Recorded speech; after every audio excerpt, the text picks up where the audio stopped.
The American dream of home ownership getting harder and harder to achieve because of rising costs. Renting is now cheaper than buying a typical home in all 50 of the largest U.S. metros. The National Desk's Janae Bowen's joining us now with a closer look at all the data. Good morning to you, Janae. The big question, how much cheaper is it to rent? Well, good morning, Jan. On average, renting is 37% less expensive than buying a home.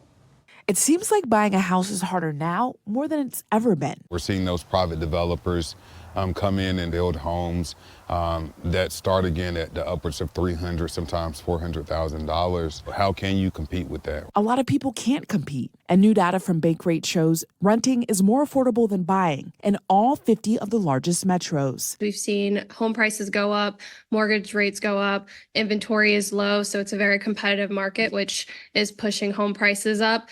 But renting isn't necessarily affordable either. As of February, the typical monthly mortgage payment was $2,703, while the average rent, $1,979. Now the gap is even bigger in certain areas like San Francisco, where rent is 180.7% cheaper than owning a home. There's limited supply when it comes to homes, and there's a lot more people who want to live in these areas, renters and would-be homeowners or homeowners in general.